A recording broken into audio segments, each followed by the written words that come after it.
Hello everyone, myself Dr. Sonam Gupta, working as a professor in the Department of Computer Science and Engineering and Ajay Kumar Garg Engineering College. So today we are going to discuss a complex topic in compiler design, which is runtime environment. So let's see first of all what is runtime environment. So the compiler, it must cooperate with the operating system and other system support softwares to support the implementation of different abstractions. The abstractions, it can be in the name of names, scopes, bindings, data types, operators, procedures, parameters, flow of the control of the target machine. So these are all the things where the abstractions can be seen. Now the compiler, it does this by the runtime environment, which it assumes its target programs are being executed. So this is the thinking compiler where it does. Runtime environment, where it deals with layout and allocation of the storage. Second one, it deals with access to the variables and the data, linkage between the procedures, passing of the parameters, interface to operating system and input-output devices. So we are going to see how this runtime environment is going to deal in all these parameters. Now next thing which comes is storage allocation, how the storage allocation is done in the compiler. So compiler, it deals with the logical address spacing, and the responsibility of the operating system is to map the logical addresses to these physical addresses. So this is the subdivision of runtime memory. We are having a code, static, heap. This is the free memory which is available where we can write the code, and this is the stack. As we know that the stack, it grows in the downward direction. So memory allocations for the code, they are determined at the compile time, and these are generally placed at the lower end of the memory. Now we are having some data as well for which we know that size at the compile time only, and we can place the data in the statistically determined area, the area which is already known to us. So for such type of variables, for such type of procedures, we can have the area beforehand only. Now dynamic space area, it keeps on changing during the execution of the program. So for that we deal with the heap and the stack. Now heap, it grows towards the higher addresses, and the stores data allocated under the program control, whereas for the stack, it grows towards the lower addresses. Stack grows to the lower side, that is towards the lower addresses, and it is used to store the activation record. So for this only, this is the subdivision of the memory. If we are dealing with heap, then it will be going in the upward direction. If we are going with the stack, then it will be going in the downward direction. Now many questions come, like how do we allocate the particular space for the generated target code and the data object of our source program. So the places of the data objects that can be determined at the compile time only, that will be allocated statically, because we beforehand only we know that how much space is going to be allocated for those data objects, what is the amount of storage required by those data objects. But places for some of the data objects, it will be allocated at the runtime, that is at the dynamically. Now the allocation and deallocation of such data objects, it is managed at the runtime support package. So where it is located? This is located at the generated target code. Now the structure of the runtime support package, it depends on the semantics of the programming languages, especially for the semantics of the procedures in that language. It will be depending on it only. Procedure activations are there. So each execution of a procedure, we call it as the activation of the procedure. Whenever any procedure we have declared, after declaring, whenever the procedure will comes into the memory or whenever the procedure will comes into execution, that is saying that the procedure has been activated. So it is called the activation of that particular procedure. For it, execution of a procedure P, it starts at the beginning of the procedure body. Like if I say over here procedure P, I have declared a procedure P. So when the execution will start, the execution after compiling, where it will start, as soon as we have declared this particular statement, here only it will be starting. The procedure it will start whenever the procedure P it will be completing, it returns the control to the pointer immediately after the place where P was called. This can be seen by this example. Suppose we are having a stack, the program is being running. At some point of time, the control is at this point. At this point, we have called the function P. Now, what will happen? Here, at another stack, this particular control, it will go to this function P. That is the procedure P. This procedure, it will be executed. After the procedure P has been completed, after encountering its end statement, after that, this return will come exactly after this particular point. So, this is how we are going to link that where the current pointer is there. The lifetime of a activation of a procedure P, it is the sequence of steps of the first and the last steps of the execution. Like if I write over here begin and end. So, what is the lifetime of this procedure P? From this begin to the end. This is the lifetime of this particular procedure P, including all other procedures which were called by this procedure P. If A and B, these are the procedure activations, then their lifetimes, they can be of two types. They are either non-overlapping or they are nested to each other. That means one procedure is calling another procedure, or we can say that they are non-overlapping. They are running concurrently, but they are not affecting each other. If a procedure it is recursive, then a new activation it can begin before an earlier activation of the same procedure where it has been ended. Next thing, it is the call graph. Now, what is a call graph? Call graph, it is a directed graph and it is a multi-graph where the nodes are the procedures of the program and the edges are the calls between these procedures. Like for example, I am having a procedure P, we are having a procedure Q, we are having suppose procedure R. Now, what will be the node P? We are having a main as well. It is calling these three functions. So, the root node will be main only. This will be the root node. The nodes, these will be the procedures. So, nodes will be procedure P, Q and R. But since now these are directed in nature, that means main is calling P, P is Q and this to R. If P is having further sub procedures, then these will be the nodes of this P.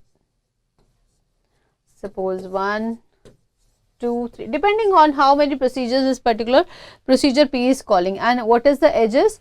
Edges is representing the call between these procedures. Which procedure is calling which function? What, like over I can see that this is the main function, okay, and main is calling my three procedures P, Q and R. So, nodes, they representing the procedures and edges the calls between these procedures. So, this is used in optimization phase and there is no recursion in the program, it can be computed statistically. Let us see over here a call graph example. A variable A has been declared, this is of type array and the boundary is from 0 to 10 of the integer. We are having a procedure rearray variable I and beginning and the ending.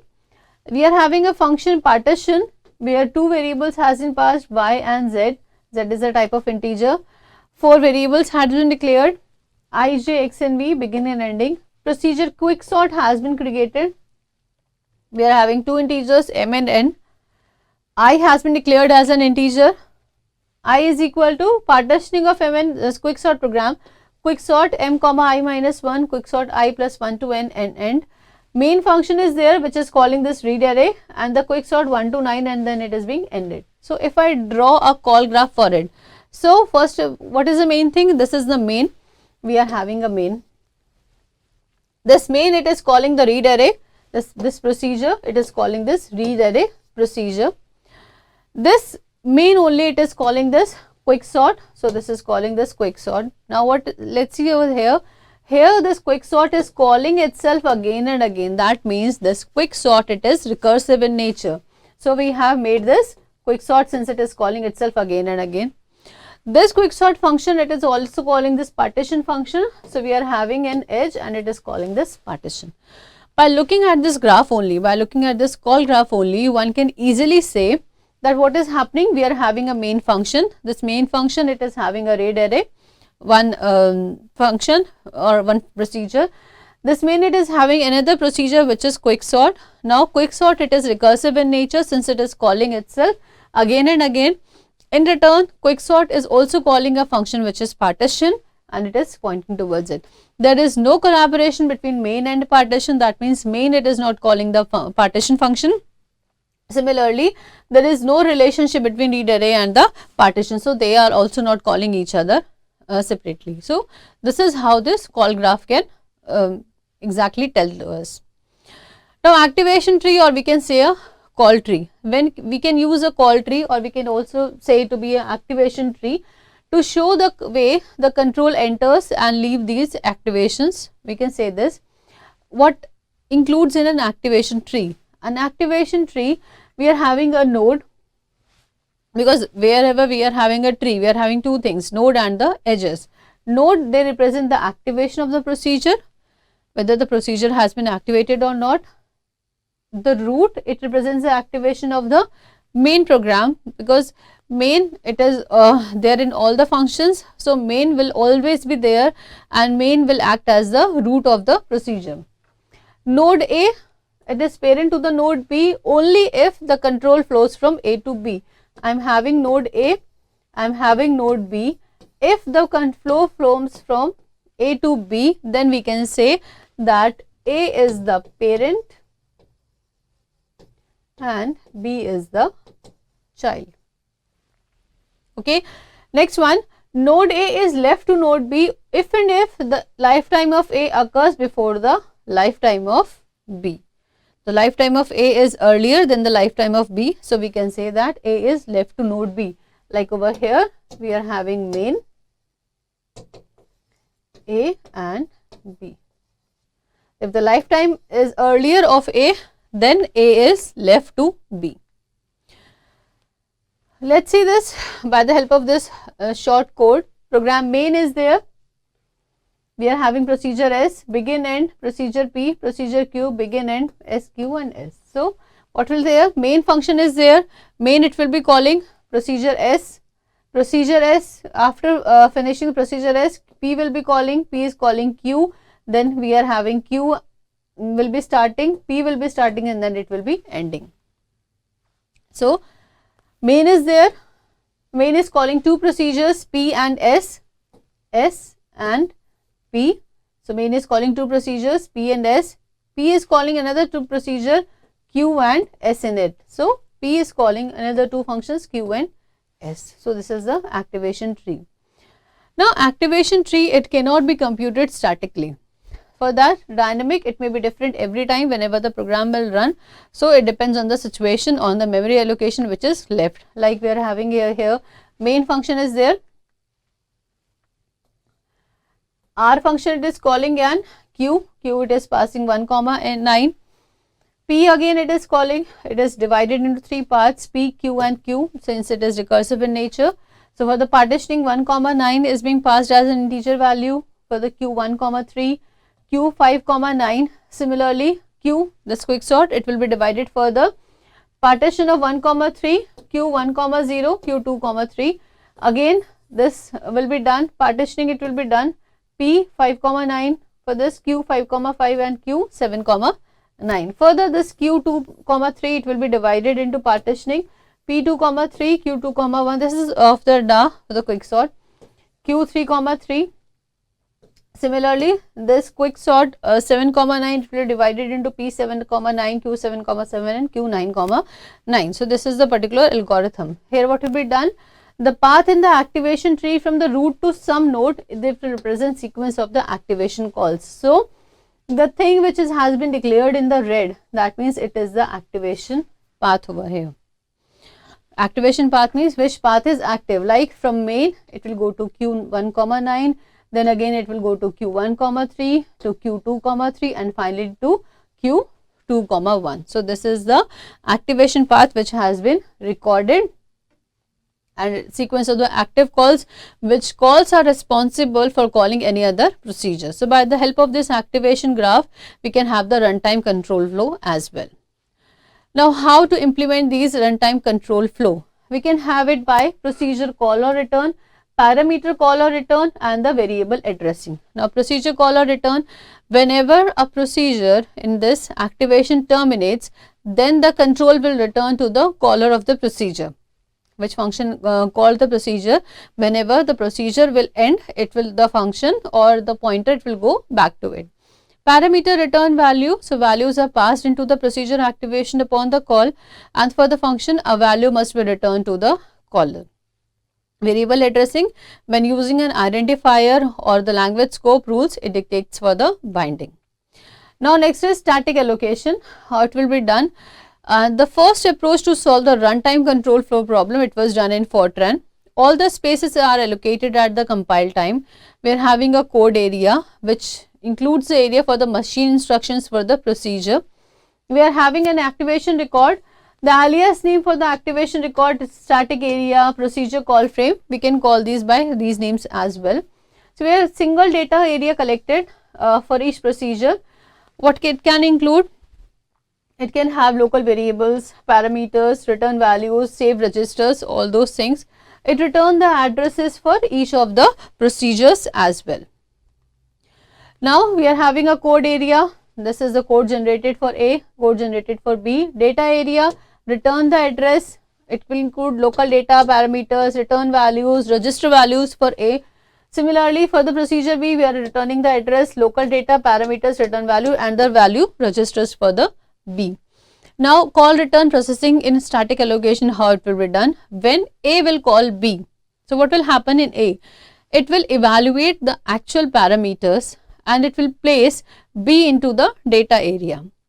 It will replace the array into the B's data area and save any registers or the status data needed. It will update the program counter to the B's code.